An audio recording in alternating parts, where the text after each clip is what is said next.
Yep, Marshall. How'd we do? Okay, perfect. Yeah, it looks like it did record that last session that we just had. Lovely. Perfect. So let's get started. So I've just got about 10 questions I'm just going to ask you. They're going to be um, for the most part, they're going to be pretty basic. Just kind of getting to know you, what you do, what you're passionate about, those kind of things. So the first thing I wanted to ask you is, yeah, tell us who you are and what is it that you do? The media calls me the greatest hypnotist of all time, mostly because that's what's in my press kit. But I have been on stage since I was 7 years old. Hmm. So I've been on stage now for, 47 years. Hard to believe. Mm. And it's been a remarkable run. I started off as a young man. My family was extremely poor. Hmm. I have nine brothers and sisters. I grew up in Michigan. The first house I lived in had no running water, it had no electricity, had no phone. Twice, my family was homeless. The second house we lived in was a converted chicken coop, which we moved into when I was 7 years old, Hmm. which made me very, very happy because it had both electricity, it also had running water, and other than clucking, sometimes when I get happy, no adverse side effects. So all is good. Hmm.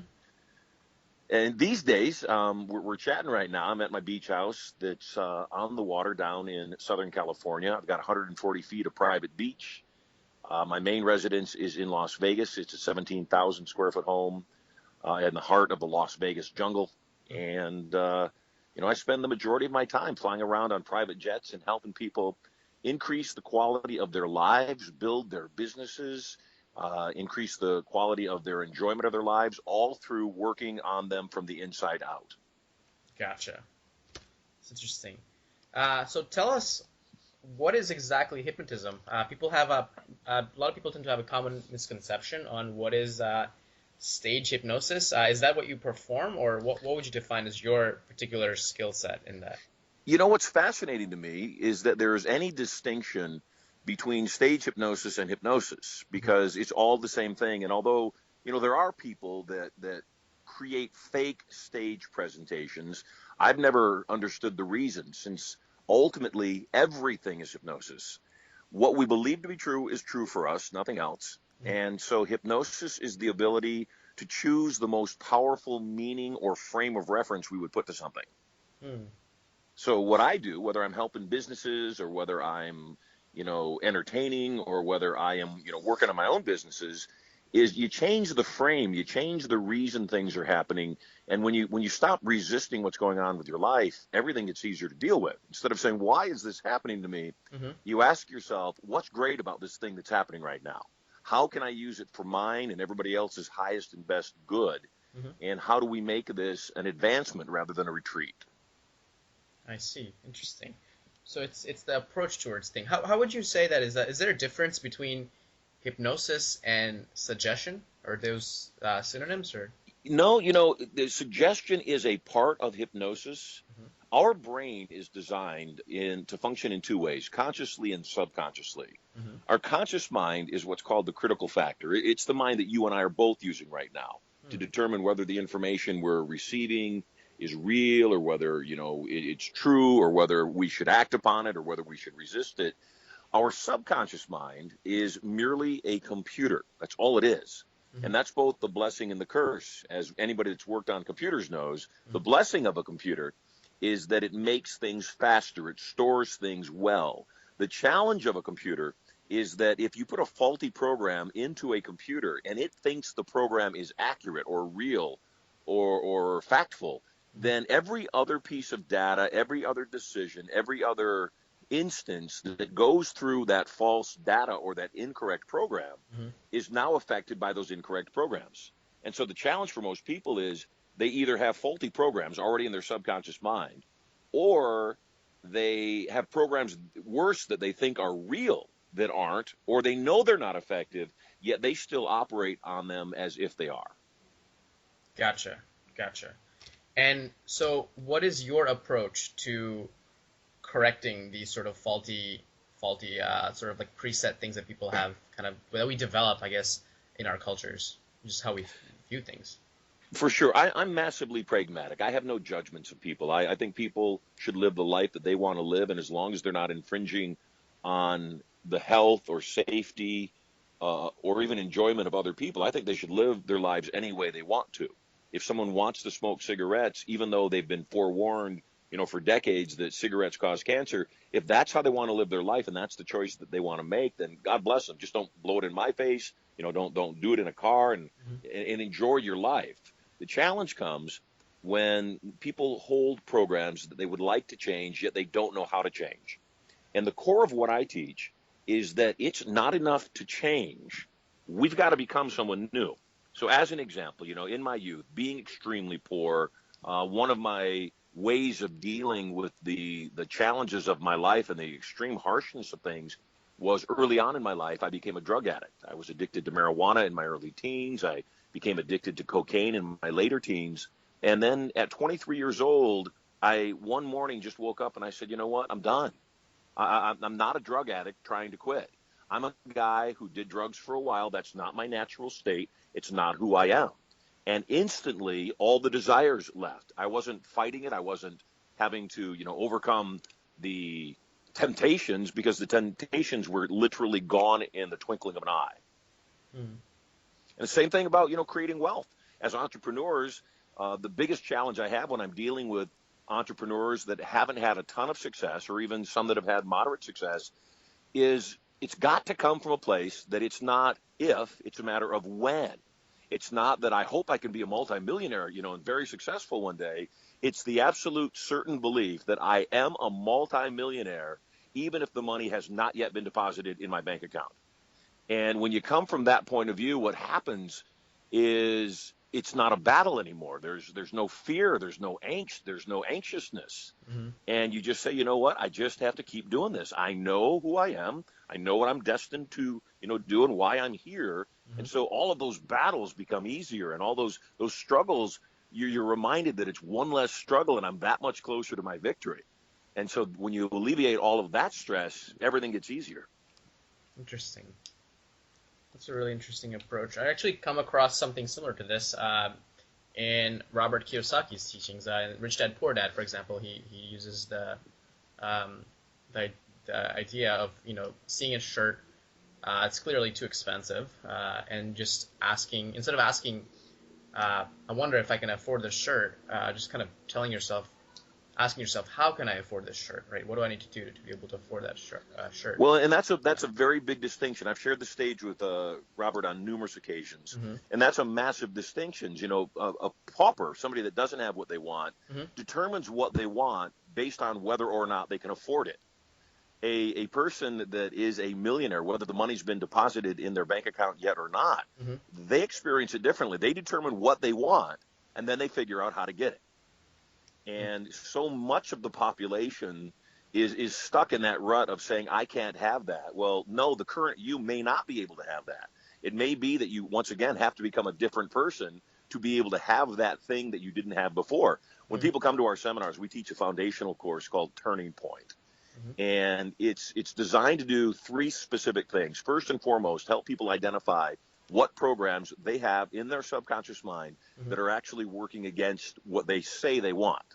The second thing, it's designed to turn up the wanting, because one of the defense mechanisms for people, if they're not getting what they want, is they start pretending and even eventually succeeding in eliminating their desires. Well, I really would never want to fly on private jets, or I really wouldn't want to have a 17,000 square foot house, or it's just not that important to me to go travel all the time or spend all that time with my family.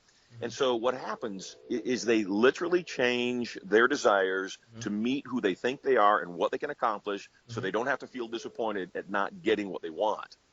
And there's a little phrase that I use that really goes a long way in assisting people in that process. And the phrase is, savor the wanting as much as the having.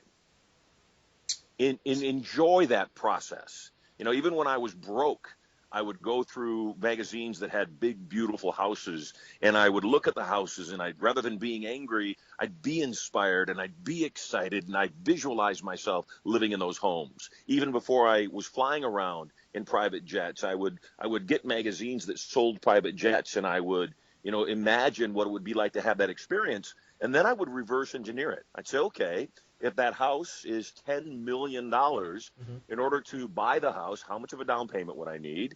If that's the down payment I need, what would my payments be? And then I'd say, okay, how can you make this happen? One of the things we teach at the Turning Point is that you must avoid minimum wage activities. If you're, picking up around your own house, if you are making your own meals, taking out your own trash, mowing your own lawn, those are all minimum wage activities. And because time is the great equalizer, the number one thing we've got to ask ourselves on a regular basis is, what is the highest and best use of our time? Gotcha. And the highest and best use isn't doing minimum wage activities. And I know, some people that are reading this article might say, well, that's easy for you to say, you're rich already. Except, once again, it comes back to thinking what you would think if you had already succeeded at the thing you're setting out to succeed at. So when you think what a millionaire thinks, you will automatically do what a millionaire does, and you'll produce a similar result. There's no way around that. Gotcha. That makes sense. Yeah, there's actually some interesting work that I personally come across in a book called Law of Attraction, and then I also followed some of Malcolm Gladwell's work where he talks about the subconscious and how much of it impact it has on our conscious decisions. The way he puts it is that a lot of the decisions are already made in the subconscious. It's just later our conscious mind realizes that and agrees with it, and actually we end up making that same decision or coming to that same conclusion consciously. For sure. Yeah, and what that is reality. You were asking about hypnosis. Reality is created by validation. So if I were to take 50 people and line them up on the stage, 50 of my students, and introduce each one of them, and each one of them had a story. I started off, I was homeless, or I started off middle class, or I was an immigrant from another country with, $50 in my pocket when I arrived in the U.S. If I took 50 of my students and they gave their backstory, and then each one of them acknowledged, through what Marshall Sylver taught me, I became a multimillionaire, then there would be a point where the majority of people that sought that anyway, there'd be a point where they would see one of those 50, or if not, many of those 50, and say, you know what, I can identify with that person or people. If they can do it, I can do it. And so the validation and the reality that it's possible for them would make that shift, that paradigm shift, from being something that was out there to being something that they could internalize. And the moment you can internalize it, it's done. And it really isn't a matter of can I, it's a matter of when will I. When will I? Got it. So that just another question I have on that is that so I definitely understand how people can come into that mindset and they just get it and it just kind of clicks in. But what happens? What about maintaining it? There's a lot of negative things that come up in life. There's deaths that happen, or that failure happens, and these kind of things. How does someone with that sort of mindset actually come back out of those kind of stages and goes back into this sort of motivation or this kind of thought process? Rafi, it goes back to what I was saying before. It's not enough to learn. We've got to become different people. And if we become a different person, we'll produce a different result because we'll see things differently. When I was many years ago, just became a hypnotist, my niece died of a heroin overdose. And, a lot of people would let that be a very crushing moment. And certainly it was heartbreaking, especially for my sister, and it was heartbreaking for me. Except at the time I was performing in Las Vegas. I have the world's largest hypnotic production show. And I was making great money. I was making $50,000 or $60,000 a week, week in and week out, working, a couple of hours a night, 5 nights a week. When my niece died of a heroin overdose, though, instantly I said, okay, as hard as this is, what good could come from this? And it was the reason that I stopped exclusively performing my hypnotic show in Vegas and decided to go back to doing what I had done previously, and that was also educating people. And so every single time I walk out into a room, whether it's real estate investors or internet marketers or entrepreneurs, no matter who it is, I'll walk into that room, get ready to get on stage, and I'll say a little prayer. I'll say, God, let there be someone just like my niece in this room. Let there be somebody who needs someone to speak into their lives in such a way that they would be inspired to make dramatic change, because money's the easy part. I want to help somebody make a change that goes way beyond money so that my life makes a difference. Wow, that's a great approach. Very good, very good. So let's move on to another question now. So tell us one really weird fact about yourself that most people don't know. I don't know that it's weird. A lot of people might be surprised. I have 3 children. Mm-hmm. I have a son named Sterling Sylver. I have a son named Maximus Sylver.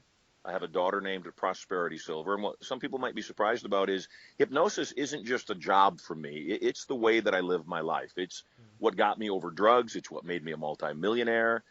It also, though, the surprise might be that all 3 of my kids were born at home in our bathtub via hypnosis. No drugs, no doctors, no pain. Wow. I caught all 3. I caught all 3 babies in my hands in the water. Mhm. I cut all 3 umbilical cords. I made 3 perfect belly buttons.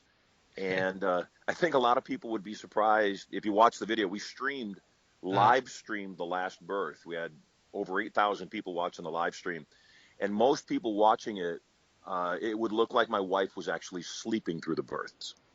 Interesting. That's a very interesting fact, actually. I did not.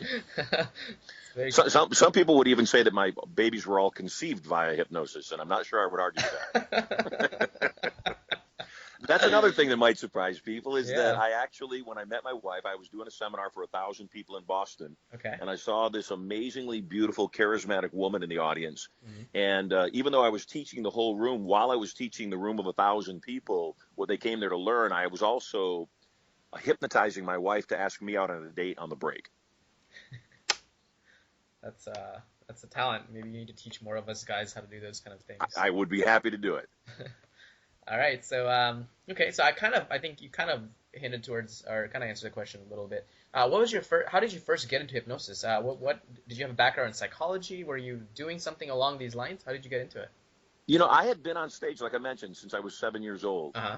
and I was doing magic, and I loved it. I've always loved performing, and I got hypnotized when I was 16 years old at my high school, and the hypnotist gave me a suggestion that when he said the words "Sonny Boy," I would stand up from my seat in the audience, I'd walk back to the stage, I'd fall on my butt, I'd roll up my pant legs above my knees, I'd climb on his lap, and I'd put my thumb in my own mouth, and I'd say, "Sing it again, Daddy." And I remember, Rafi, when I was going back to my seat in the audience, I was ridiculously socially inept. I was scared of my own shadow. Most of my younger years, I was wearing my sister's hand-me-down clothes to school. We were dirt poor, and it was embarrassing. Mm-hmm. And I went back to my seat in the audience, and I'm thinking to myself, I'll be damned if I'm going to do this. And he says the words "Sonny Boy," and I feel like a magnet is pulling me. And it's like I'm thinking to myself, I don't have to do this. I could resist this if I wanted to. Yet I find myself doing it anyway. Go all the way back up to the stage, pant legs rolled up, on his lap, thumb in mouth, "Sing it again, Daddy." And I went home that night, and I was just scratching my head. I was going, what just happened to me? And I thought, was I hypnotized, or was I just doing what he told me to do? And I thought, well, what if he had told you to get off drugs, Marshall? And just because he told you to do it, you did it. What if he told you to be confident? And because he told you to do it, you just did it. What if he told you to go out and be a multimillionaire? And because he told you you could, you believed that you would, and you just went out and started taking fearless, positive, powerful action in the present moment. And it was like an epiphany for me. It was like the clouds parted and the angels sang. And it was in that moment I realized if that was hypnosis, which it was, then this is, without a doubt, was then, is now, will always be the most powerful force on the planet. That truly our distinction of this gift that we have called our mind, that when we create in our mind a truth and then act upon that truth, then that's what creates change, both for ourselves and for the entire world. Gotcha. God, it's very interesting that you had that sort of a moment, and so yeah, since then you've just kind of started like acting on it, or did you kind of how did your magic performances turn into like a performance of hypnotism? How did you? Well, what happened was there was a number of things that happened. I had been doing magic, and I was actually doing magic in a restaurant in my early 20s. And a woman came in who I had entertained her and her husband on numerous occasions. And one day she came in, and she had a black eye. And I said, "What happened?" And she said, "Oh, my husband's a jerk." Well, it turned out that he had punched her. She had been a victim of domestic violence. And here were these people that I entertained on a weekly basis. They'd come in and they'd visit me and they'd laugh, and I thought they were amazing people. And, and then I find out that they have this kind of hell going on. And it was one of those things that I said, you know what? It's not enough to entertain people. I want to change their lives. And I went and studied with someone that was considered to be the best in the world. Mm-hmm. And from the moment I sat down and studied with him, I was 23 years old at that time. From the moment I sat down and studied with him, I realized that my years of previous study, my 5 years of 7 years actually, but 5 years intensely of study of hypnosis, and every book I could pick up, every article I could read, had self-taught me to a substantial level that I left the class on day one. I drove from LA to San Diego. I booked my hypnotic show on a regular basis 4 nights a week, the show that had never been created, and my whole world changed. And as they say, the rest is history. I've been on Late Night with David Letterman 6 times. I've been on the Howard Stern Show 5 times. I've been on Montel Williams Show 6 times. And it's just been a remarkable ride of being able to do both entertainment, which I love, and because that inspires people and that piques people's interest. The part that really gets my juices flowing is, when I can take somebody that's a drug addict and speak words into their ear that they put down the drugs or they stop smoking instantly, and they look at me and they say, nobody had ever presented it to me that way. I can't go back to that other way. Or if I take somebody that's been struggling in their business for years and years and years, and I show them how to look at what they're doing in a different way, and they instantly get it. And they instantly start making a ton of money, and their business thrives, and their whole world shifts just because they viewed things slightly differently. Yeah, it's the most powerful tool that we have to manipulate. It's just our own mind. There's just no doubt about that. So you kind of answered the question I think that I was going to ask you next, is how did you become so famous and so popular? Just kind of grew it over the years. I hypnotized myself. Yeah. Yeah, from the beginning, I said, if you're going to do this, you're going to be the best in the world at this. And then I, reverse engineered that. I said, okay, if I was the best in the world at this, what would I do? What would I focus on? Where would I go? How would I interact with people? And again, I believe that it was a glorious day for fools when modesty became a virtue. I think part of the challenge is people don't realize the first hypnotists they encounter are their parents. And even well-meaning parents can mess up their kids badly without realizing it. My mother was an angel and an absolute saint. She raised 10 kids all on her own. And my mother worked 3 jobs to provide for her kids. Yet my mother cursed me in a subtle way that I would have never recognized had I not become a hypnotist. And her curse was, work hard, get ahead. And it's one of those things that it seems to make sense on the surface. Yet what you get if you work hard is more hard work. Yeah. And so, part of my job is to help people understand that those that think govern those that labor.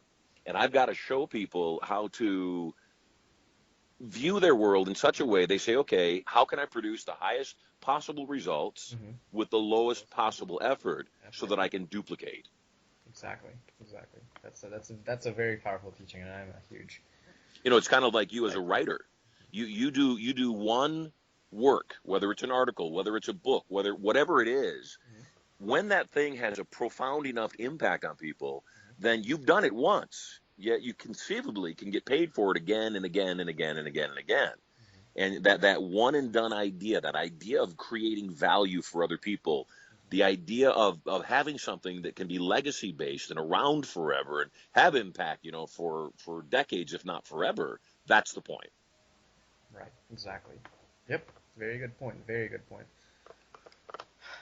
So are there any things apart from the mindset that you're speaking of, right? Apart from your motivation, those kind of things, are there any specific actions that you consistently took, that you would say that, okay, these are some of the main reasons why my business became so successful? Or is it networking? Was it just you were maybe talking with specific individuals, or is it a timing of when you launched your businesses? What is it that you would say is the biggest factor in your success?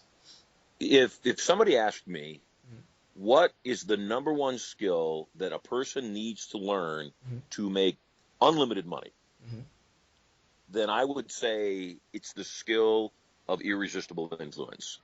And irresistible influence isn't selling somebody something. Irresistible influence is getting someone else to ask you for what you're selling. And that's not even the part that's going to make you tingle. Irresistible influence Mhm. is getting somebody else to ask you for what you're selling and have them believe it was their idea. When I fell in love with influence, when I fell in love with the idea of structuring communication in such a way that it would inspire people to take new actions, everything changed. I see. And so that you did with your training. That I did. As I became a hypnotist, I realized that, to inspire somebody Mhm. to jump up and sing like Elvis, Mhm. or to, dance like a Chippendales dancer, or to speak a language from another planet. Mhm. When I realized that the language patterns I was using Mhm. to cause people to respond in a hypnotic show could be the same language patterns that a person could use to sell an automobile, or to sell a house, or to influence kids, to stay off drugs.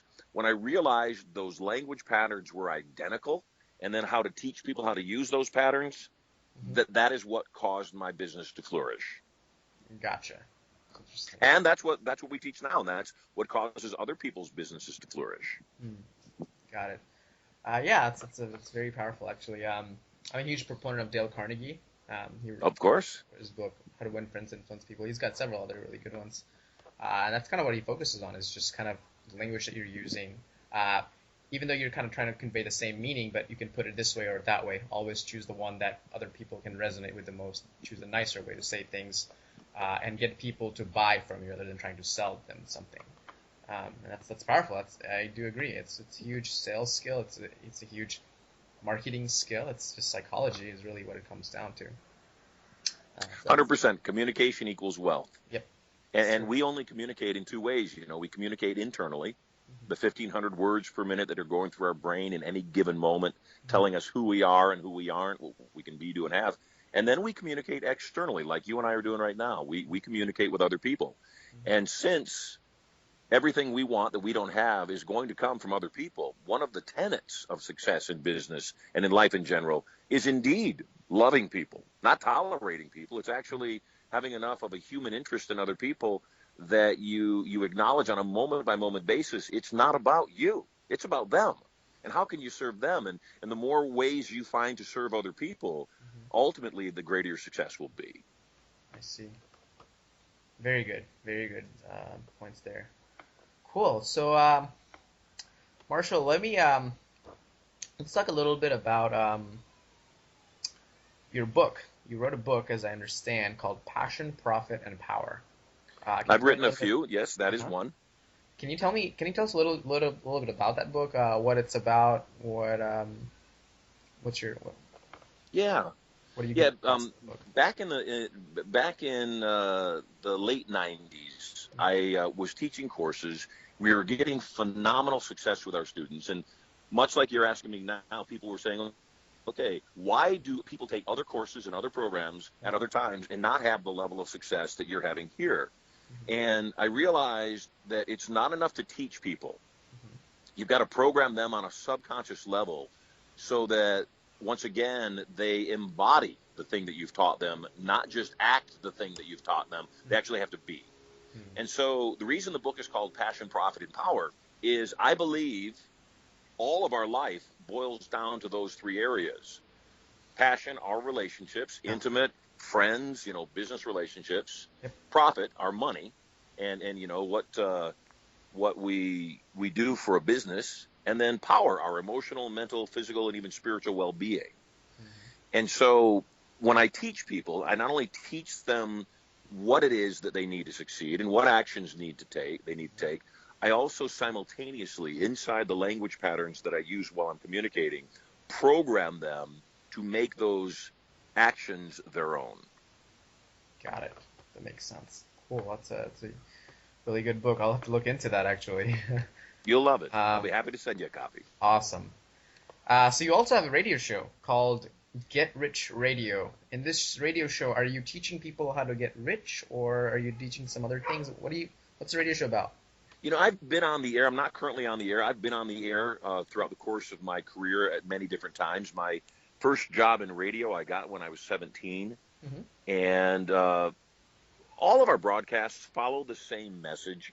And that is that, richness of life or prosperity in our lives is not just monetary. Certainly having money and making money is useful. And don't think for a moment that wealthy people don't have substantially more choices than people that are struggling. Right. The thing, though, that I do believe is that, I have the most amazing wife. I am God blessed with her. And I have had other relationships that weren't so great. And so when a person acknowledges how rich they are or how prosperous they are in their relationships, then their relationships thrive. When people recognize that it's a God-given gift to have health and appreciate their health and take care of their health, then, once again, that's rich as well. And then the same thing, about money. They say the rich get richer. I would say the grateful get more. It's a very good way to put it. Excellent. So, tell us, how did you end up getting this title, the world's fastest hypnotist? What does that mean? I mentioned before that I'd been on David Letterman on numerous occasions, and he's one of the first people that called me the world's fastest hypnotist. I don't really put much credence into it. I'd rather be known as the greatest hypnotist of all time, only because speed has little to do with impact. And so for me, yes, we do teach instantaneous inductions. I do teach rapid programming techniques. I've come to, in the course of my life, realize that I would rather take a little more time and make a much greater impact than be known as the fastest at anything. Fair enough. Maybe my wife slowed me down a little bit. Not so fast, Slugger. If not, it's got to be the kids. Yes, without a doubt. They are humbling, and I'm very grateful for them. That's good. That's very good. So in 2010, you also starred in a movie called Tranced, in which was one of the first movies which was intended to hypnotize the audience. Can you tell us a little bit more about that movie, and did it actually hypnotize the audience? Yes, I not only starred in the movie, I also wrote the movie.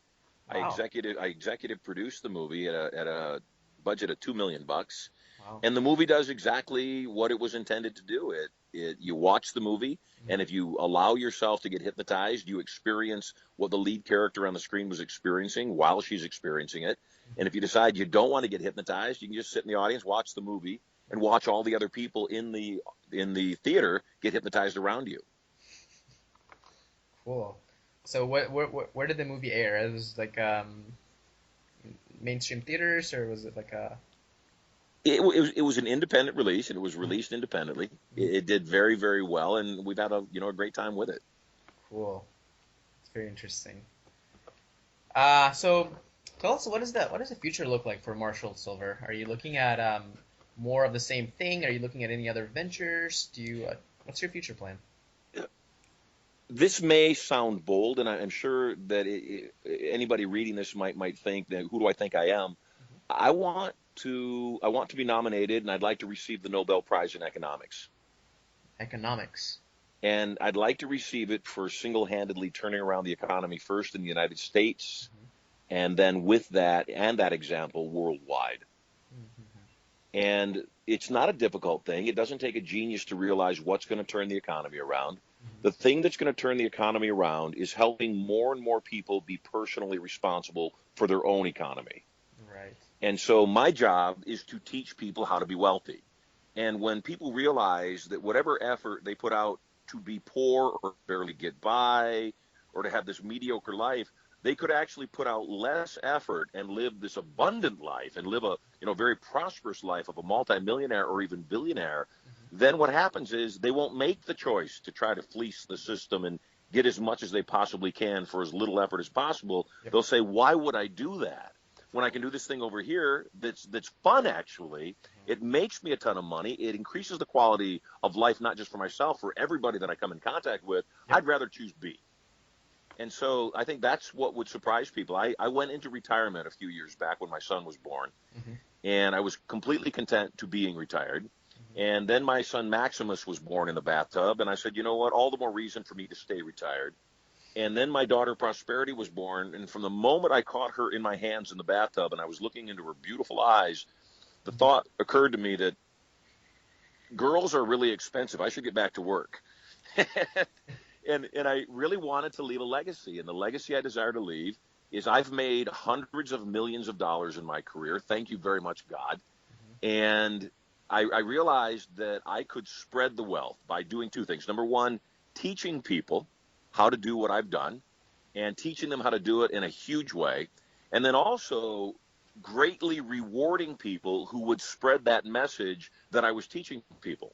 So in the course of our business, we've restructured our entire business to not only do what we've done for decades, and that is make millionaires. The second part is we've structured our business to give the majority of the revenue that we create, up to 75% of our revenue actually, right back to the people that referred people in the form of affiliate commissions. So it's a new business model. It'd be as if, every time you turned on NBC, they paid you to turn on NBC. Well, you turn on NBC all day long. If you got paid for telling people to watch NBC or read the Huffington Post, then everybody that read the Huffington Post, you got paid for the time they were reading. That's what we're doing. Gotcha. So we're taking a little bit of online marketing, we're taking a little bit of affiliate marketing, we're taking traditional collegiate education, we're rolling it all into one, and we're rolling out what is called the Prosperity Alliance. Got it.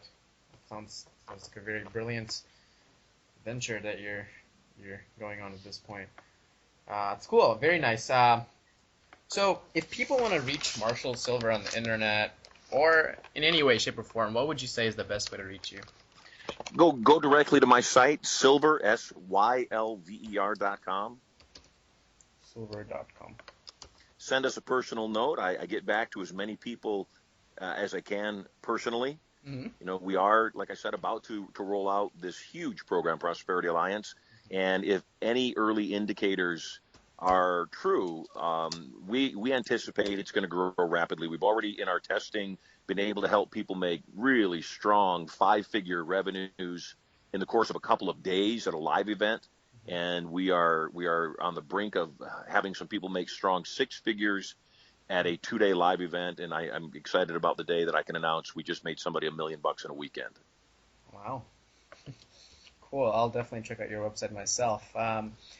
Is there anything else that you would like to leave with any of your readers that might be reading this article? Any piece of advice, anything that you want to share, just in general? Yeah, it's just timely and it's from my heart, and that is that we're in this thing together, and the solutions that will solve all of our challenges are solutions of and, not but. That it's not an either-or world, it's an and world, and since we're in this together, that we all take the time to just stop and maybe take a breath and ask the question, is what I'm doing something that could really serve other people? And at the end of the day, would I be proud of it? It's powerful. It's a powerful piece of suggestion that you're leaving, pun intended, to our readers. That's good. It's very good. All right, Marshall, that's pretty much all the questions that I have for you right now. If anything else, I'll definitely shoot you an email. We'll just kind of go from there. Awesome. I am traveling over to Tennessee. Actually, just my sister's getting married, so I'll be traveling the next couple of days. Lovely. But yeah, thank you. And I'll definitely have this article ready for you, hopefully within the next couple of weeks or so. And I'll reach out to you at that point. And then cool, before we publish, we'll make sure we review everything as looks good, and then we'll get it out there. You got it. If you need photos or anything anything else to support, just let me know, and I'm happy to help you out. I appreciate you taking the time and interest to interview me, and maybe this will be the beginning of a friendship. Absolutely. Thank you so much for your time again. I really do appreciate it. And yeah, if you could send me actually some photos of just some maybe your in one of your shows, any kind of like photos of yourself that you might want to include. Those would be very helpful. I love lots of pictures in my column articles. Cool, man. Okay. All right, Rafi. Thanks so much for Take care. Safe travels. Thank you. Enjoy the rest of your evening. You too. Thank you. Okay. Bye now. Bye.